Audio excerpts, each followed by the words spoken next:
Assalamualaikum warahmatullahi wabarakatuh. Berjumpa lagi dengan saya di channel YouTube saya Ensiklopedia Ahmad Fauzi. Di beberapa waktu yang lalu saya pernah membuat video yang membahas bagaimana caranya mendapatkan jurnal-jurnal terindeks Scopus langsung dari database Scopus. Jurnal-jurnal tersebut dapat kita jadikan jurnal target tempat kita mensubmit naskah penelitian kita. Lalu apa yang akan kita bahas di video kali ini? Di video kali ini kita akan belajar bagaimana caranya mencari artikel dari jurnal-jurnal terindeks Scopus. Dan di video kali ini juga kita akan pelajari bagaimana caranya mendownload full text atau full paper berupa PDF dari artikel-artikel jurnal tersebut. Tidak hanya itu, kita juga akan belajar bagaimana caranya mendownload metadata berupa file CSV, RIS atau teks yang dapat kita gunakan untuk analisis bibliometrik menggunakan PostViewer atau dapat kita gunakan untuk diunggah ke Mendeley, Zotero atau reference manager kita yang lain. Langsung saja kita pelajari bagaimana caranya mencari artikel jurnal di database Scopus. Kita bisa membuka browser kita masing-masing, kemudian kita bisa masuk ke website scopus.com ya. Ini scopus.com. Nah, ketika kita masuk ke website scopus.com, maka tampilan depannya seperti ini. Untuk mendapatkan tampilan depan ini, kita harus menggunakan akun Scopus yang menggunakan domain kampus kita ya. Untuk membuat akun Scopus tidak akan saya bahas lagi di video kali ini karena dulu saya pernah ya sudah membahas bagaimana caranya membuat akun Scopus secara gratis. Nah, ini ya cara membuat akun Scopus. Nah, video-video yang berkaitan dengan apa yang akan saya bahas di video kali ini, link-linknya nanti akan saya munculkan di kolom deskripsi di bawah video. Oke, kembali ke sini. Nah, selain kita menggunakan akun, kita juga bisa tanpa login untuk mencari artikel. Tetapi harus nyambung dengan WiFi kampus kita. Sehingga nanti tampilannya langsung seperti ini. Nah, setelah tampilannya seperti ini, kita pastikan ini dokumen, bukan author, bukan researcher, discovery, bukan organization, ya. Kita pilih yang dokumen, kemudian di sini kita bisa pilih yang artikel title, abstract and keywords. Kemudian di sini di search dokumen kita masukkan keywordnya. Nah, di sini langsung saja saya buat keyword secara langsung ya, seperti kita mencari di Google Scholar ya. Misalkan problem based learning on creativity misalkan. Ya, sebetulnya kita juga mengenal operator boolean ya, tetapi tidak akan saya bahas di video kali ini. Nah, kemudian saya klik search. Nah, ini proses memunculkan hasil pencariannya. Nah, ini otomatis ya, ada beberapa operator boolean yang muncul tanpa kita masukkan secara langsung tadi. Oke, di sini bisa kita lihat ya, ada 478 dokumen berdasarkan keyword yang sudah kita masukkan di sini. Kemudian kita bisa mempersempit hasil pencarian ini. Misalkan, oh ini terlalu banyak dokumen artikel yang ingin saya download, maka saya batasi. Oh, saya hanya ingin mencari artikel yang dipublish 5 tahun terakhir. Maka di sini bisa kita persempit, kita masukkan tahunnya 2018 hingga 2023 misalkan. Kemudian kita bisa klik tanda panah ini. Sehingga hasil pencarian ini berkurang menjadi 244. Kenapa? Karena hanya artikel-artikel yang dipublish di rentang 2018 hingga 2023 saja yang muncul di sini. Kemudian di scroll ke bawah lagi, misalkan di sini ada tipe dokumen. Oh, saya hanya ingin mendownload PDF berupa artikel dari jurnal, bukan dari proceeding seminar atau conference, bukan book chapter, bukan artikel review, bukan berupa buku. Maka saya centang artikelnya. Kemudian saya klik limit to. Sehingga di sini juga akan berkurang jumlah dokumennya dan hanya memunculkan artikel-artikel penelitian, bukan review, bukan book chapter dan sebagainya. Kemudian kalau scroll ke bawah lagi, nah di sini kita pilih bahasanya bahasa Inggris saja. Tidak ada bahasa Indonesia ya, karena pastinya kalau masuk Scopus ya rata-rata mayoritas berbahasa internasional yang sudah diakui. Bahasa Indonesia sebetulnya ya sudah diakui ya, tetapi belum waktunya ya. Nah, di sini language-nya kita pilih yang English ya. Kemudian limit to. Karena kan kita insya Allah lebih mudah memahami yang bahasa Inggris daripada bahasa Spanyol dan sebagainya. Sehingga di sini artikelnya berkurang lagi. Dan terakhir di sini ada open access. Kita pilih yang all open access saja. Ya, kemudian klik limit to. Kenapa kita pilih yang open access? Agar PDF-nya mudah kita dapatkan. Kalau kita memilihnya bukan open access, bisa jadi nanti kita tidak mendapatkan PDF dari artikel yang sudah kita pilih tadi. Nah, sehingga di sini tinggal tersisa 70 dokumen. Nah, sekarang bagaimana cara download full paper PDF-nya? Nah, sebelum kita download full paper PDF, kita pelajari terlebih dahulu bagaimana cara mendownload metadatanya, ya. Nah, untuk mendownload metadata, maka kita klik all ini terlebih dahulu. Sehingga semua ini tercentang dari artikel nomor 1 sampai nomor 70. Nah, ini ada 7 halaman, setiap halaman ada 10 judul, ya. Nah, kemudian kita bisa pilih export. Kemudian kita pilih CSV. Nah, ini kita centang semua. Kenapa kita pilih CSV? Nanti kita akan mendapatkan tabel yang memudahkan kita ketika kita melakukan literature review, analisis bibliometrik, ataupun bahkan SLR. Ya. Kemudian kita klik export. Nah, sekarang proses pengeksportan 70 metadata dokumen tersebut menjadi file CSV. Nah, kalau kita buka, maka tampilannya mungkin agak amburadul seperti ini. Kenapa? Karena bisa jadi laptop saya dan laptop teman-teman tidak support bisa membaca CSV langsung ketika membuka Excel.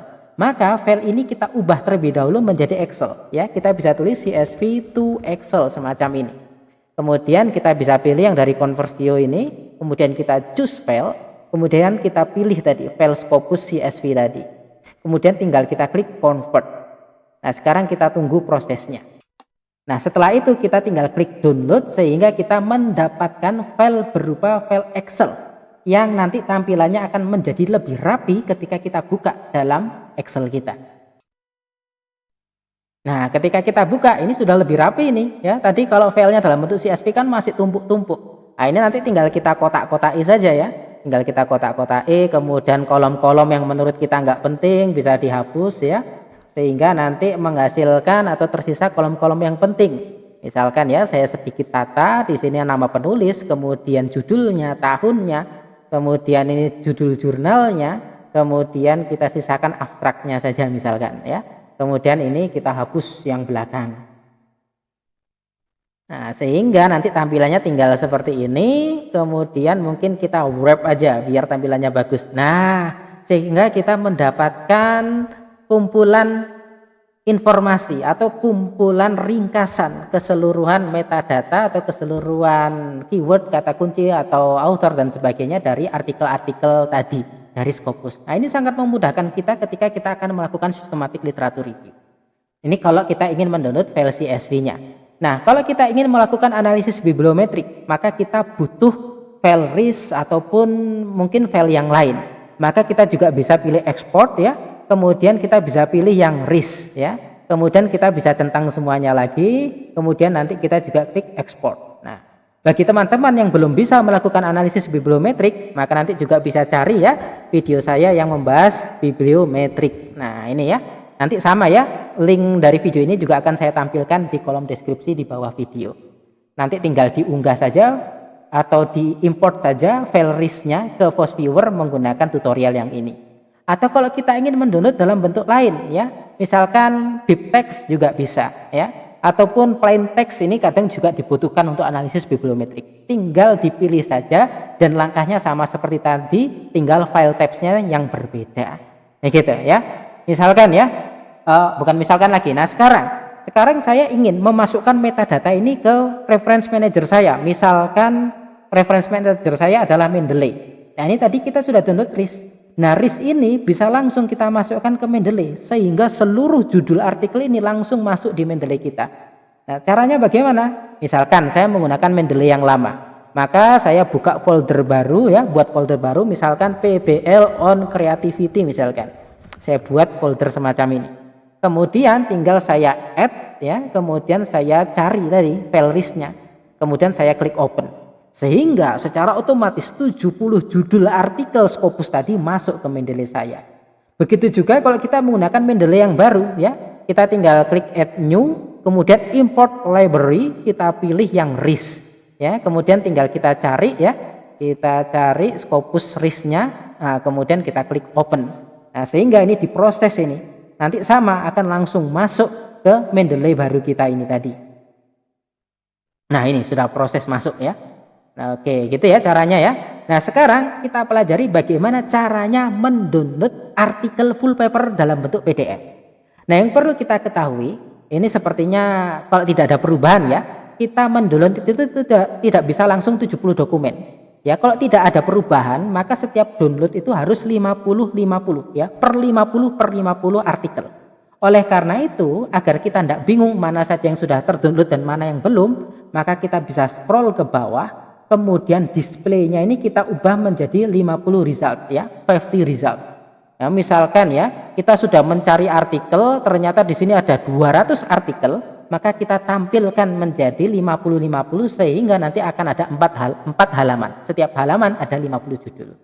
Nah, setelah kita jadikan per halaman 50, nah ini centangannya kita hilangkan, kemudian all-nya kita pilih yang select this page ya. Kalau select all, maka nanti semuanya tercentang termasuk halaman selanjutnya. Nah, itu nanti kita yang bingung. Maka nanti kita pilih yang select this page. Nah, baru kemudian kita klik download. Kemudian di sini you selected 50 documents to download. Nah, ini kita klik download. Sehingga di sini ada proses pendownloadan 50 artikel dari PDF yang muncul di judulnya muncul di sini ya. Nah, kemudian terkadang ada jurnal yang susah di-download PDF-nya meskipun PDF-nya tersedia. Nah, ini nanti Scopus menginformasikan. Nah, semacam ini 40 dari 50 dokumen sudah berhasil di-download. Kita harus klik view summary secara cepat sebelum kotak tadi hilang. Sehingga kita mendapatkan ringkasan berapa dokumen yang belum terdownload dan apa judulnya. Nah, kalau kita tadi tidak klik view summary, kita nanti bingung mana tadi yang sudah berhasil terdownload dan mana yang belum. Nah, yang belum terdownload ini tinggal nanti kita klik view at publisher saja ya. Begitu juga yang tadi kedua, ini juga klik view at publisher. Semuanya diklik view at publisher sehingga nanti kita diarahkan ke website tempat PDF tersebut bisa di-download. Nah, ini ada PDF-nya, tinggal kita klik sehingga nanti tinggal kita download ya. Kemudian yang ini ya, di sini tinggal kita cari aja menu PDF-nya. Nah, ini download PDF ya, download PDF. Tinggal diklik nanti juga akan terdownload. Begitu juga artikel yang lain, view at publisher. Kemudian nanti tinggal kita cari tombol download PDF-nya. Begitu. Oke. Nah, ini halaman pertama sudah terdownload. Sekarang kita naik atau pindah ke halaman kedua. Di halaman kedua nanti caranya juga sama ya. Kita pilih ya, yang all ini kita pilih yang select this page ya. Kemudian kita klik download juga. Kemudian kita klik download sehingga nanti kalau sudah muncul view summary tinggal kita klik saja view summary-nya sehingga nanti kita tahu mana saja judul yang tidak berhasil terdownload secara otomatis, lalu kita klik view publisher-nya sehingga nanti kita tinggal download PDF-nya di website dari jurnal tersebut. Begitu ya. Oke, begitu ya caranya untuk mendownload artikel full paper PDF maupun metadata dari artikel-artikel tersebut ketika kita mengakses scopus.com. Namun ada syaratnya juga ya, untuk mengakses fasilitas ini kampus Anda itu harus berlangganan dengan Scopus. Biasanya kampus-kampus besar itu berlangganan. Kebetulan UMM ya, kampus saya juga berlangganan dengan Scopus sehingga bisa langsung mendownload artikel dari scopus.com. Oke, terima kasih. Mohon maaf bila ada kesalahan. Assalamualaikum warahmatullahi wabarakatuh.